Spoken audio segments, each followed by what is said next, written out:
Krajská rada seniorů Královéhradeckého kraje ve spolupráci s Českým svazem žen Královéhradeckého kraje pořádali krajské kolo soutěže Babička roku 2023, které se konalo pod záštitou místopředsedy města Trutnova magistra Tomáše Eichlera.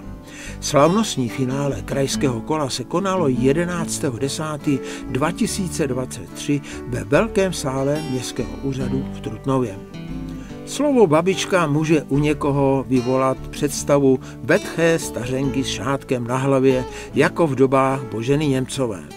Moderní babička, pokud jí to zdraví dovolí, je aktivní, tvořivá, zajímá se o dění kolem sebe, ale také se na něm podílí. Úvodem paní Valerie Lukášová, která byla hlavní organizátorkou a zároveň moderátorkou celé soutěže, přivítala hosty a členy poroty. Následovalo vystoupení mažoretek z Housníkova Hradiště.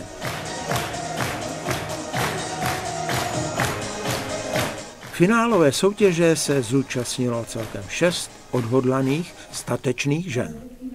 Soutěžícími byly paní Marie Rousová z Housníkova Hradiště, paní Stanislava Zichová ze Dvora Králové nad Labem, paní Helena Senetová z Housníkova Hradiště, paní Anna Zelená ze Žírče, paní Božena Jindrová z Hradce Králové a paní Milada Tvrzníková z Trutnova.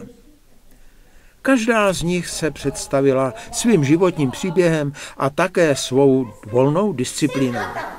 A co ty, vlku, tady chceš? Hledám na zub kousek trávy.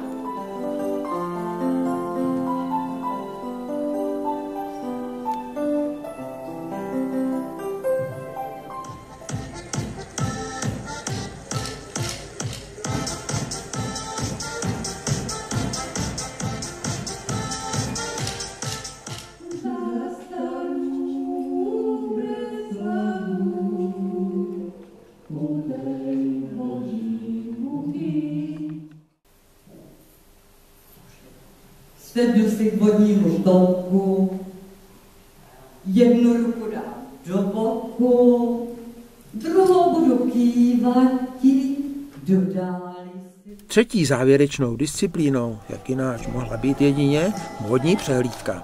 Ne vždycky vařím dobroty a občas mívám teploty a nekám velty a často vzdychám.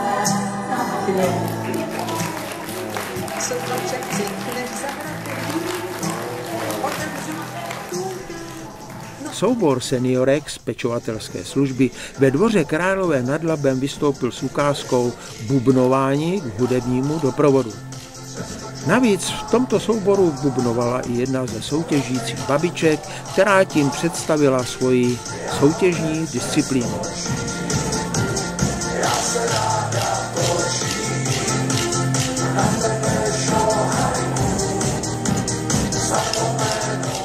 O poslední kulturní vystoupení se postaral taneční pár manželů Opálových, mimochodem paní Opálová byla loňskou vítěznou babičkou.